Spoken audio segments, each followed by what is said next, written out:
পৃথিৱীৰ এনেকুৱা এখন দেশ আছে যিখন দেশক ইজৰাইল আৰু আমেৰিকায়ো ভয় পায়। মধ্যপ্ৰাচ্যৰ এই দেশত কমপক্ষে 25টি আমেৰিকান ঘাটি আছে। মধ্যপ্ৰাচ্যৰ ভিতৰত শিক্ষা, সংস্কৃতি, অৰ্থনৈতিক আৰু ৰাজনৈতিকভাৱে শক্তিশালী এইখন দেশ।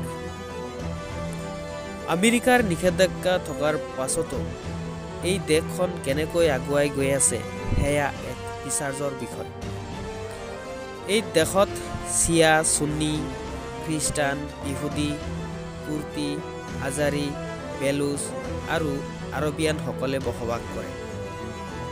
আপোনালোকে ইতিমধ্যে গমেই পাইছে যে এই দেশখনৰ নামেই হৈছে ইৰাণ। মধ্যপ্ৰাচ্যৰ সকলোতকৈ সাহসী দেশৰ নামেই হৈছে ইৰাণ। ইৰাণ দেশৰ মুঠ মাটিকালি 16,48,195 বৰ্গ কিলোমিটাৰ। আজিৰ এই ভিডিঅ'টো ইৰাণ দেশৰ সঠিক তথ্য দাঙি ধৰিবলৈ চেষ্টা কৰিম। প্ৰিয় দৰ্শকসকল, ইৰাণ দেশ হ'ল পশ্চিম এছিয়াৰ এটা উল্লেখনীয় দেশ।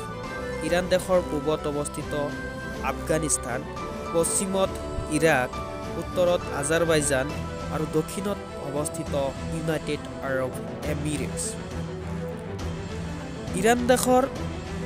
ইৰাণ দেশ বিশ্বৰ 17তম দেশ।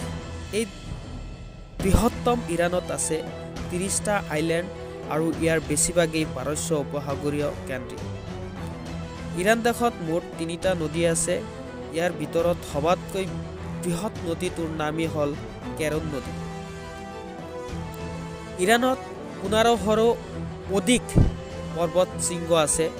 ইয়াৰ ভিতৰত আটাইতকৈ ওখ পৰ্বত শৃংগটোৰ নামেই হৈছে মাউণ্ট দামাবান।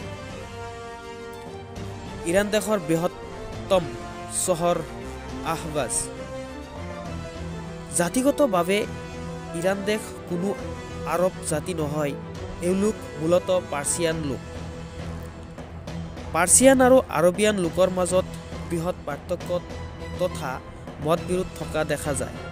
পাৰ্চী জাতিৰ পিছতে আজাৰবাইজানিক দ্বিতীয় স্থানত আছে। ইৰাণ দেশত নৰজ নামৰ এটা উৎসৱ প্ৰচলন আছে, যিটো প্ৰায় 3000 বছৰ পুৰণি উৎসৱ। পাৰ্চিয়ানসকল এই পৰম্পৰা জীয়াই ৰাখিছে। ইৰাণৰ মুঠ জনসংখ্যাৰ 99.39% মুছলিম অৰ্থাৎ চিয়া মুছলিম বসবাস কৰে। ইৰাণ দেশত তেল উৎপাদনত প্ৰথম। ইৰাণৰ তুলনাত আৰবো পিছপৰা তেল উৎপাদনত। আপুনি জানেনে ইৰাণৰ আয় ক'ৰ পৰা হয়, অৰ্থাৎ ইনকাম ক'ৰ পৰা হয়?